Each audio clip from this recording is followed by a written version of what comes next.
veineuse, il y a un légume qui est très bien, c'est l'oignon. Comment l'utiliser? Dans la journée, il faut fabriquer une préparation à base de légumes, des oignons, de la carotte, des concombres. Ces trois légumes suffisent. On peut ajouter d'autres, mais les trois là, oignons, concombres, carottes, on les ajoute ensemble, on les écrase dans un mortier avec un pilon, si on n'a pas de centrifugeur, ou si on n'a pas de mixeur, on les écrase. Et puis on met par exemple pour un oignon, une carotte, un concombre, on met par exemple 2 verres d'eau dessus. On mélange puis on presse. On boit un verre à midi, on boit un verre le soir. Mais comme il s'agit d'un traitement naturel, il faut le faire sur une longue période. Il faut faire au moins 4 à 5 verres dans la journée. Donc on aura 4 oignons, 4 concombres et 4 carottes. Quand on a écrabouillé tous ces légumes-là, on verse dessus au moins 5 verres d'eau.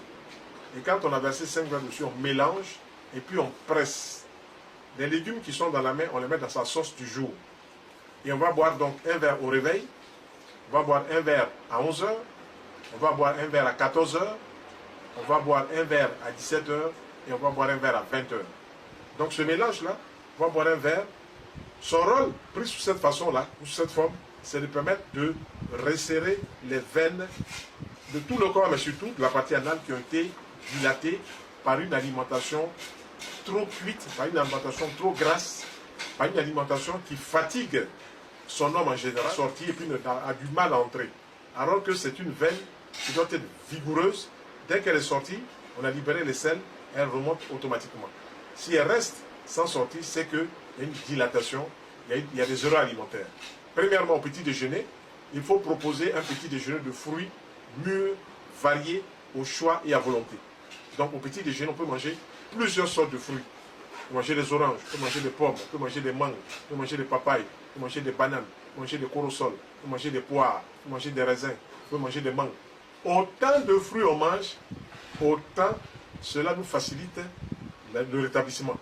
Donc on part comme ça sur une période à peu près d'un mois où au petit déjeuner, on va manger que des fruits, que des fruits, que des fruits variés. À midi, on mangera des aliments cuits, mais on va précéder ça toujours des légumes. Réveil, un verre de jus de légumes, 11 h, un verre de jus de légumes, 14 h, 13 h, 14 h, on va prendre son repas cuit. On fait le jus de légumes d'abord, ensuite 17 h, puis 20 h ou 19 h. On va privilégier le poisson frais cuit en sauce, ou bien braisé. On va privilégier les œufs bouillis, ou bien cuits en omelette avec très peu d'huile. Dans l'omelette, on met suffisamment d'oignons, qui a une bonne action, vasoconstrictive, resserre les vaisseaux, même dans le jus de légumes aussi. Et puis, on va donc manger qu'une seule protéine par repas, soit du poisson, ou des œufs, ou même des champignons, qui sont des protéines végétales. Voilà un peu les protéines sur lesquelles on va tabler. Et dans toutes les sauces, ce qu'on aura pressé, qui sera dans la main, on les met dans les sauces. Que la sauce soit gombo, qu'elle soit graine, qu'elle soit gnagna, qu'elle soit sauce arachide, qu'elle soit sauce tomate, il faut qu'il y ait toujours suffisamment de légumes pour faciliter la digestion du riz, pour faciliter la digestion du pain, pour faciliter la digestion du foutou, pour faciliter la digestion de l'igname, pour faciliter la digestion du couscous, pour faciliter la digestion du taro, pour faciliter la digestion de tous ces féculents et farudeux qui font notre quotidien. Ensuite, on pourra boire un verre d'eau, mettre de côté les boissons sucrées qui créent trop de désagréments au niveau de la digestion, mettre de côté. Ensuite, le soir, avoir toujours son verre de jus de légumes, qu'on boit et qu'on mouille les légumes, l'eau. On met ça dans la bouche, 10, 15, 20 secondes, on mouille ça bien, et puis on avale. Après cela, maintenant, on pourra prendre son plat cuit. Le plat cuit, comme je dis, il faut privilégier le poisson, les œufs, les champignons, et puis même dans la semaine, prendre 2 jours pour ne manger que des fruits mûrs, variés au choix et à volonté. À midi, le jus de légumes avec une poignée d'arachide cru, une poignée de noix de cajou cru, une ou 2 noix de coco crues, ou des amandes crues. Voilà. Déjà, la noix de coco crue, il y a beaucoup de bonnes vitamines dedans. Les arachides crus, il y a de bonnes vitamines. Les noix de cajou crues, il y a de bonnes vitamines. Voilà un peu comment on va gérer cela. Si on le fait comme ça pendant un mois, on aura déjà réglé le problème au moins à 80%.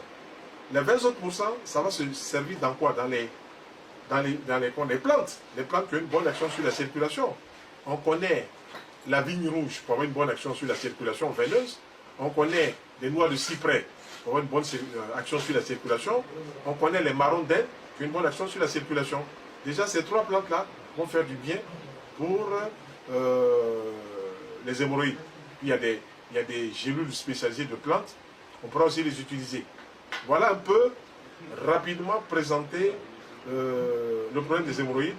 N'oubliez pas que dès qu'il y a constipation, on peut faire des hémorroïdes parce que ça pousse fort, les selles sont dures et ça dilate les veines de l'anus et du rectum et on peut faire donc des hémorroïdes.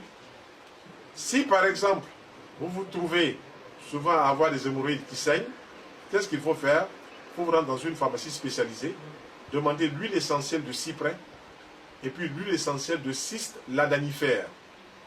Je vous donne les noms scientifiques, si vous voulez les noms scientifiques. L'huile essentielle de cyprès, c'est Cupressus sempervirens.